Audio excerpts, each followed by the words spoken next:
Varicose veins కి సరైన చికిత్స కోసం సంప్రదించండి ఎవిస్ హాస్పిటల్. నమస్తే రమ్మగారు. నమస్తే జయ.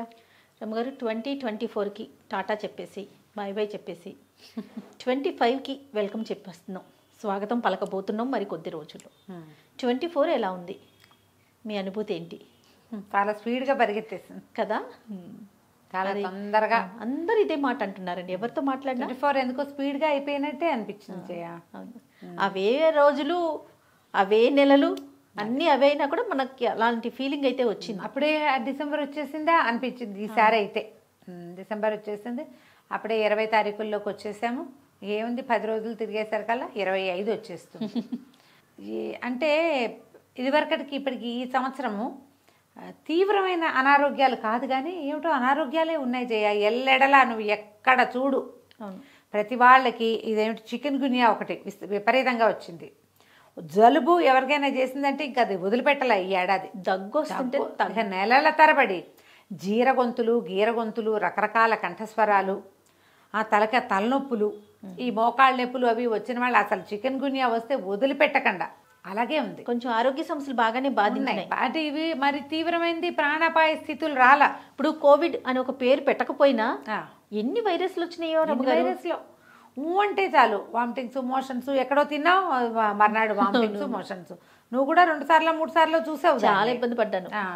ఎక్కడికి వెళ్ళినా మనం ఇలాంటి స్థితినే ఎదుర్కొన్నాం 24లో.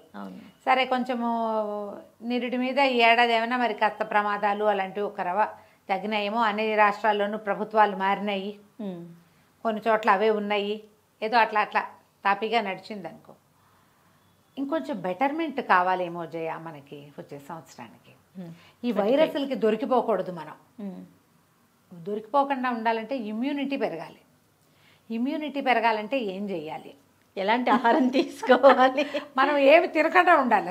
అసలు ఎక్కడికి వెళ్ళి ఏం తిన్నా ఏం తాగినా జబ్బును పడ్డాం. అవును, ఏ ఊరు వెళ్ళినా సరే జబ్బే మనకి. ప్లాస్టర్ వేసుకోవటం, మూతికి ప్లాస్టర్లు వేసుకుని జిప్పేసుకుని ఉండటమే మన సంగతి. కొంచెం హెల్దీగా ఉండటానికి కానీ ఒకటి ఉంది. కోవిడ్ తర్వాత మనకి ఫుడ్ ఇంటేక్ వాటిలలో మనం చాలా జాగ్రత్త పడ్డాం. ఇదివరకు అట్లాగా జనాల్ని కావలించుకోవటాలు అవి మానేసాము. ఎక్కడికైనా వెళ్తే మనం మంచినీళ్ళు మనమే క్యారీ చేయటం మొదలుపెట్టాము. నువ్వు బజార్ వెళ్ళినప్పుడు చూడు, సినిమా హాళ్లలో కూడా సొంత వాటర్ బాటిల్స్ క్యారీ చేసే వాళ్ళే ఎక్కువ కనపడతారు. అవును. తిండి కూడా ఇదివరకటి మీద జాగ్రత్తగా తింటున్నాం మనం. ఎక్కువ స్పైసెస్ వాడుకోవటం, ఈ కషాయాలు అలవాటైనాయి అందరికీ, గ్రీన్ టీలు అలవాట్లు వచ్చినాయి, కాఫీ టీ అలవాట్లు తగ్గించుకున్నాము, కొన్ని హెల్దీ హ్యాబిట్స్ వచ్చినాయి. ప్రతి సంవత్సరము మనం ఇది ఒకటి మాట్లాడుకుంటూనే ఉంటాం.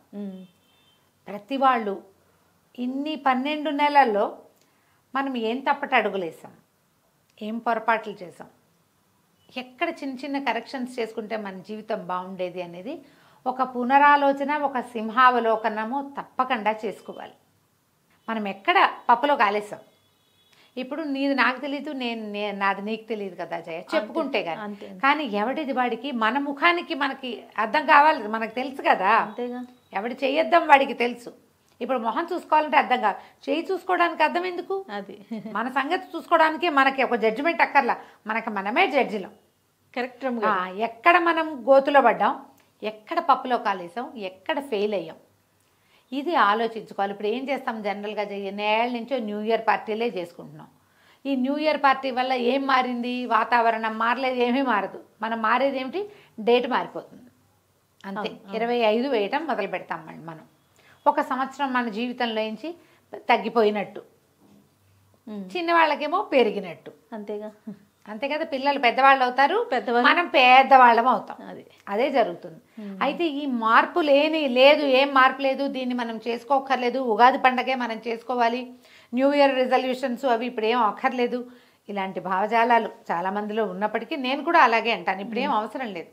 కాకపోతే ఈ డేట్ మారిన తర్వాత ఈ డేట్లతో పాటు మన ఫేట్ కూడా మనం మార్చుకోగలమేమో ఆలోచించుకోవాలి. దీనికి ప్రధానంగా ఏంటంటే నేను చెప్పిందే కదా, ముందే అనుకున్నాం. ఎక్కడెక్కడ పప్పులో కాలేసామో ఆ పప్పుని కరెక్ట్ చేసుకోండి. ఇప్పుడు మామూలుగా ఈ న్యూస్ పేపర్స్లో వాటిలలో చూస్తాం జయ, ఈనాడు వాటిలలో పేపర్లలో చూసేవాళ్ళు ఈ సంవత్సరం జరిగినవి అన్నీ ఒకటి రాస్తూ ఉంటాడు లిస్టు. ఇవి జరిగినాయి, ఇన్ని అవి జరిగినాయి, ఇన్ని అద్భుత సంఘటనలు, సంవత్సరం ఇవి జరగకూడదు, కొన్ని కావాలి అవి రాస్తారు. మనం ప్రతివాడు మన జీవితానికి ఇదనే ఆలోచించుకోవాలి. న్యూ ఇయర్ పార్టీ ఎక్కడ చేసుకుందాము, న్యూ ఇయర్లో ఏం చేద్దాము అనేది ఆలోచిస్తాం కదా. ఇప్పుడు ఏం చేసాము ఈ ఏడాదిలో, ఎక్కడ ఫెయిల్ అయ్యాము, దేనివల్ల సక్సెస్ అయ్యాము, ఎవరి హెల్ప్ తీసుకున్నాము, అలాంటివి ఆలోచించండి. వీళ్ళకి మనం ఏం చేయగలము, మన దేశానికి మనం ఏమైనా చేయగలమా, ఎక్కడైనా కనీసం ఒక మొక్క పెట్టినా దేశానికి మేలు చేసినట్టే మనం మరే కదా. అంత చిన్నదైనా అంతేగా. మన ఇంట్లోకి ఏ ప్లాస్టిక్ రద్దుని రానివ్వకుండా చేసినా మనం దేశానికి మేలు చేసినట్టే. పొరపాట్లు ఏమైనా చేసామో ఆలోచించుకుని ఏమేం చేసామో వాటిని కరెక్షన్ చేసుకోవాలేమో అని అనుకుంటాను జయ.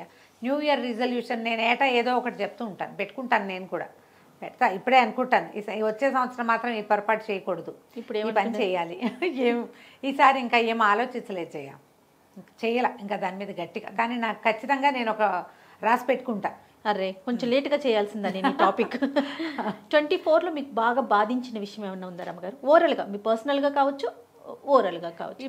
ఎందుకంటే సమాజంలో ఉన్నాము, నలుగురు మనల్ని చూస్తున్నారు, మన మాట వింటున్నారు కాబట్టి సొసైటీ పరంగా చెప్పండి, తర్వాత మీ పర్సనల్గా చెప్తారు. కానీ పర్సనల్ థింగ్స్ ఏవో చిన్న చిన్న ఇబ్బందులు జీవితంలో తప్పవు కదా, పెద్దగా అంటే అయినవి తక్కువ ఉన్నాయి ఏవో, కానీ అదంత పెద్దగా చెప్పుకోదగినది ఏం కాదు. ఇవి ప్రతి వాళ్ళకి ఉంటాయి కదా. ఓవరాల్గా ఏంటంటే సమాజం అంత హెల్దీగా లేదు అనే అనిపించింది నాకు. సమాజం హెల్దీగా లేదు, జనం ఇబ్బంది పడుతున్నారు, కొన్ని పద్ధతులు మార్చుకోవాలి. ఈ సంవత్సరం ఇంకా వేలం వెర్రి పెరిగిందేమోనని అనిపించింది.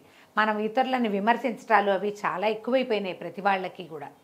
ప్రతి వాళ్ళని లెగ్ పుల్లింగు. మనం ప్రమాదకర స్థితుల నుంచి బయటపడ్డాం. మనం ఉన్న ప్రమాదకర స్థితి అప్పుడు బతుకుంటే చాలరా భగవంతుడా అనిపించింది నిరుడు ముందరేడు. ఈ సంవత్సరం మన దారిని మనం విశృంఖలంగా అయ్యి ఎవరో ఒకళ్ళని ఎంతసేపు లెగ్ పుల్లింగ్ చేయటం, ఎవరైనా ఓ చోట కనపడంగానే వాళ్ళ మీద వ్యతిరేకంగా మాట్లాడేసేయటము. ఈ ఏడాది 24లో చాలా ఎక్కువ ట్రోల్స్ అవి ఎక్కువ ఉన్నాయి జయ. అసలు ఎట్లా అంటే మీడియాలో ఉండి మనం ఈ మాట మాట్లాడకూడదేమో నాకు తెలియదు, కానీ పర్సనల్గా కూడా వెళ్ళిపోయి ఎవరిని చూసి మాట్లాడేసి ఎవరిని ఎక్కడ వదిలిపెట్టలేదు, మనం తోచినట్టు మాట్లాడేసి ట్రోల్ చేసేయటం. తర్వాత బ్లడ్ రిలేషన్స్ అవన్నీ బాగా తగ్గిపోయినాయేమో అనిపించింది. రిలేషన్స్ మీద కదా జనాలు రిలేషన్స్ కి ఇంపార్టెన్స్ ఇవ్వడం చాలా తగ్గిపోయింది జయ. పూర్తిగా అసలు బంధాలు అనుబంధాలు ఏం లేచట్లేదు, తగ్గుమొహం పడుతోంది. నేను నేను నేను నా పిల్లలు, నేను నా పిల్లలు. పిల్లలకి రేపొద్దున మన మీద ఉంటుందో ఉండదో తెలియదు, అది ఎలాగూ లేదు కదరా. అది ఉండదమ్మా. అది నేనైతే అది గమనించానండి. నువ్వు చెయ్యందే మనం మొదటి రోజు నుంచి ఒకటే వాక్యం అంది, నువ్వు చెయ్యని ఏది నువ్వు ఎక్స్పెక్ట్ చేయలేవు, అది జరగదు అసలు, అది జరగదు. ఈ ఏడాది ఎప్పటికంటే కూడా ఎక్కువ మనకి ట్రోల్స్. మనం కూడా ఈ వేరే దేశాల్లో ఉన్న వాళ్ళలాగా పేపర్ల వాళ్ళు, టీవీల వాళ్ళు, మనము అందరూ ఒకళ్ళ వెనకాల పడ్డం, వాళ్ళ జీవితాన్ని తీసుకొచ్చి రోడ్డు మీద పెట్టి అందరితోటి నానా మాటలు అనిపించటము, అక్కర్లేని మాటలు. వాడు ఎవడో పెళ్లి చేసుకున్నారో చేసుకోలేదో, ఉన్నారో పోయారో, అసలు ఒకళ్ళకి ఎవ్వరికీ పర్సనల్ స్పేసు ఉండనివ్వకుండా చేస్తున్నాం ఇప్పుడు మనం. అంతెందుకు దూరిపోతున్నామో తెలియదు. ఈ పద్ధతులు కొంచెం మార్చుకోవాలేమో అని అనిపిస్తుంది జయ. ఓవరాల్గా నేనైతే అదే ఫీల్ అవుతున్నా. ఎందుకు వీళ్ళని ఇంత చేయాలి, ఇట్లా వదిలేయచ్చు కదా, ఎవరికి వాడి సొంత జీవితం, వాడిని జీవించనివ్వచ్చుగా. ఏమిటో మనకే కావాలి అన్నీ.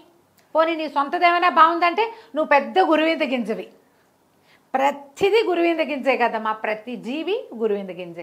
నీ వెనకాల ఎంతో నలుపు ఉంటుంది, అవతల వాడి నలుపుని ఎంతసేపు ఎక్కడ వేరే వాళ్ళని బ్లేమ్ చేసేయటమే అంతే. టోటల్గా కొద్దిగా అది తగ్గించుకుంటే బాగుంటుంది. ఇప్పుడు మనం జనరల్గా జయ న్యూ ఇయర్ రిజల్యూషను లేదా జీవితానికి సంబంధించి ఒక నిర్ణయం తీసుకునేటప్పుడు నాకు అది కావాలి, నేను అలా అవ్వాలి, ఇవి ఆలోచిస్తాం. నువ్వేం చేయాలి దానికి మనం బేసిక్ ఏంటి తెలుసా, దీనికి నీకు ఒకటి కావాలి, నువ్వు ఒకటి చెయ్యాలి అంటే నువ్వు ఒకటి మానేయాలి అనేది ఒకటి ఉంటుంది. ఒకటి ఇవ్వాలి, ఒకటి మానేయాలి. నువ్వు ఏమి ఇస్తావు ప్రపంచానికి? నీ సాత్విక ప్రవర్తన ఇవ్వు, నీకు అద్భుతమైన పాజిటివిటీ దొరుకుతుంది.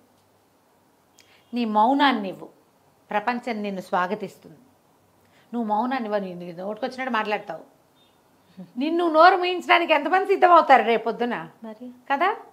ఇదే ధోరణి, మనం ఈ ఆలోచన ధోరణి మార్చుకుంటే భవిష్యత్తు ఎప్పుడు బాగుంటుంది. న్యూ ఇయర్ రిజల్యూషన్ అంటే నీకేం కావాలి, నేను అది చెయ్యాలి, అక్కడికి వెళ్ళాలి, ఇది చూడాలి, నేను సంపాదించాలి తో పాటు, వీటన్నిటితో పాటు నేను ఎక్కడ తగ్గాలి, ఏది తగ్గించుకోవాలి, ఏది మానేయాలి, ఏ రకమైన ధోరణిని నేను అలవర్చుకోవాలి, ఏదైనా సాధించాలంటే మనకు ఒక రకమైన లివింగ్ స్టైల్ కావాలి కదా. మరి ఇలా ఆలోచించండి. కాదు ఒక నలుగురు కూర్చుని మాట్లాడుకుంటారు. న్యూ ఇయర్ రిజల్యూషన్ ఏంటంటే కనీసం ఒక్కళ్ళైనా ఇలాంటి మాటలు చెప్పండి. కాదరమ్మ గారు, మనం ప్రపంచ దేశాలను చూసాం. యుద్ధాలు చేసుకొని ఎన్ని ప్రాణాలు పోయినాయి. దేవుడి వల్ల మన దగ్గర ఏం లేవు. మనం భారతదేశంలో పుట్టడం నిజంగా గర్వకారణం అనుకోవాలి, మనం అదృష్టవంతులు అనుకోవాలి. అలాంటి పరిస్థితి లేదు.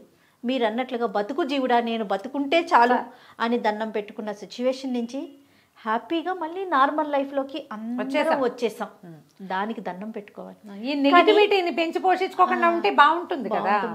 అంతర్యుద్ధాలకి దారి తీసే రకంగా చేసుకోకండి. ఈ అంతర్యుద్ధం దేశాల మధ్య, దేశాలు పెద్ద పెద్ద సమాజాల్లో కాదు, చిన్న చిన్న ఫ్యామిలీ సమాజాల్లో కూడా అంతర్యుద్ధాలే.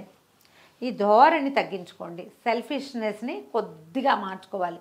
ఇది ఇవాళ కాదే, ఏనాడో చెప్పారు, సొంత లాభం కొంత మానుకు పొరుగు వాడికి తోడుపడబోయి అన్నారు. పక్కింటి వాడికి వద్దు, కనీసం మన ఇంట్లో వాడికి తోడుపడండి. కొంచెం మన బిహేవియర్లో కరెక్షన్స్ ఏమైనా ఉన్నాయా, ఈ సంవత్సరంలో మనం చేసిన పొరపాట్లు, మన వల్ల అయిన గొడవలు, మన వల్ల అయిన తప్పిదాలు, ఏ ప్రాబ్లంకి మనమే కాజ్ అయ్యాము అనేది ఎవరికి వాళ్ళు ఆలోచించుకొని చిన్న చిన్న కరెక్షన్స్ చేసుకోండి. ఎప్పుడు ఇతరులని నిందించేటప్పుడు, మనం ఏంటి అనేది ఇతరులని కరెక్ట్ చేసేటప్పుడు, ఇతరులని నువ్విది అని వేలెత్తి చూపించేటప్పుడు మనమేమిటి అనేది ముందు ఒక్కసారి మనం ఆలోచించుకోవాలి. ప్రతి సంవత్సరము చివరి భాగంలోకి వచ్చాం, మళ్ళీ ముందుకెళ్తాం. కొత్త భాగం, కొత్త ఫ్రెష్ ఫీలింగ్లోకి వెళ్తాం కదా. ఆ ఫ్రెష్ ఫీలింగ్కి ముందు మనం ఎదుర్కొన్న బెటర్ ఎక్స్పీరియన్సెస్, మన వల్ల ప్రపంచానికి ఎదురైన బెటర్ థింగ్స్, వాటిని సరి చేసుకుని ముందు రోజులు మరింత బాగుండాలి. సమాజం అంతా బాగుండాలి. ఆ మంచి సమాజంలో మనం ఉండాలి, మనం కూడా బాగుండాలి. సమాజం బాగుండటానికి మనం ఏం చేయాలి అనేది ఒక చిన్న ఆలోచన. నలుగురు కలిసి కూర్చున్నప్పుడు మాట్లాడుకున్నా మనం కరెక్ట్ చేసుకుంటాం కదా. ఇది నువ్వు సమాధానం చెప్పక్కర్లే, నేను లాస్ట్ ఇయర్ అలా చేశాను అని నువ్వు ఘోషణగా ఎవరికీ చెప్పద్దు. నీ లోపల నువ్వు సరి చేసుకో. అద్దం చూసి మొహం దిద్దుకోండి చక్కగా, అంతే. ఇప్పుడు మనం నెక్స్ట్ ఇయర్ ఈ ఏడాది చేసిన చెడు, తప్పో పొరపాటో వచ్చే సంవత్సరం చేయలేదనుకోండి, ఆటోమేటిక్గా ఈ గాయాలు తగ్గిపోతాయి. ఎవరికైనా సారీ చెప్పదలుచుకుంటే చెప్పేయండి, నా వల్ల ఈ పొరపాటు అయింది, ఈ బ్యాడ్ థింగ్ దీంతో సరిపెట్టేద్దాం, వచ్చే సంవత్సరం బాగా చేసుకుందాం, మనం కలిసి ఉందాం, సరిగ్గా ఉందాం. ఆ సారీ చెప్పడానికి మనమే ముందుండాలి. రకరకాల దుస్సంఘటనలు, మృగాల్లాగా అయిపోవటం మనుషులు. అవునండి. ఇప్పుడు మనకెంత బతుకు కావాలో ప్రతివాడికి అదే బతికే అవకాశం కావాలి కదా. ఇక పెద్ద పెద్ద చదువులు చదువుకున్న వాళ్ళు, సమాజానికి ఉపయోగపడాల్సిన వాళ్ళు, అలాంటి ఇంగితం కూడా లేకుండా ప్రాణాలు కూడా తీసేస్తున్నారు. ప్రాణాలు తీసేయటము, ఆడపిల్లల విషయంలో దుర్మార్గమైన ప్రవర్తన. అవునండి, అవును.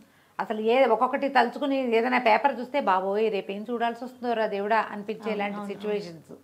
కొంచెం అవి తగ్గాలేమో జయ. ఎట్లా మనుషులకి నేనే కాదు నాలాగా పక్క వాళ్ళు కూడా బతికే అవకాశం ఉండాలి అని ఎందుకు అనుకోవట్లేదండి. రోజు రోజుకి అలాగే వెళ్తోంది. సమాజం ముందుకెళ్తామంటే ఎలా ముందుకెళ్తుంది? మనం టెక్నాలజీ ముందుకెళ్తుంది. ప్రపంచంలో ఎక్కడున్న వాడితోటైనా మాట్లాడుతాం. ఎవరికైనా ₹1 పంపాలంటే ప్రపంచంలో ఎక్కడున్నా ₹1 1 నిమిషంలో పంపించేయగలుగుతున్నాం. దీంతో పాటు చంపేయగలుగుతున్నాను జయ. అవును, చంపేస్తున్నాము, నాశనం చేసేస్తాము, బతికే అవకాశం లేకుండా చేసేయటము. పరమ క్రూరమైంది, మృగాల్లాగా అయిపోవడం. మనిషి అన్న, మనిషి ప్రాణం అన్న, ముఖ్యంగా ఆడపిల్లల ప్రాణం అంటే విలువ లేదు. పురుగును చూసినట్టు చూసి నలిపి పడేస్తున్నారు. దాన్ని నేలకేసి రాసేయటమే. సమాజం ఎలా, వీళ్ళు సమాజంలో మామూలు మనుషుల్లాగా ఎలా తిరగలుగుతున్నారో ఏమో. వీటికి శిక్షలు లేవేమో జయ, ఇంకొంచెం శిక్షాస్మృతి గట్టిగా ఉండాలేమో అని ఇది పదే అనుకుంటామండి. వెంటనే ఇలా ఏదైనా ఒక దుస్సంఘటన అనగానే చంపేయాలి వాడు అని తెలిసింది, కొంచెం స్పీడప్ చేయాలి. ఇప్పుడు శిక్షలు కఠినంగా ఉంటే కొంచెం ఇలాంటి దుస్సంఘటనలు జరగకుండా ఉంటాయేమో అనిపిస్తుంది. ఏదో అది జరిగినప్పుడు ఒక 4 రోజులు అమ్మ అని అందరం మాట్లాడే తర్వాత క్యాండిల్ ర్యాలీలు చేయటం అయిపోతుంది. తర్వాత ఆ వేడి ఉండట్లేదు. మళ్ళీ ఇంకొక అలారం మోగంగానే మళ్ళీ దీన్ని ఒక ఎగ్జాంపుల్ తీసుకుని మాట్లాడుకుంటున్నాం అంతే. ఆ కేసు ఈ కేసు అని ఆ కేసుల గురించి మాట్లాడుకోవటమే ఉంటుంది కానీ చెయ్యకుండా ఉండే స్థితి రావటం లేదు.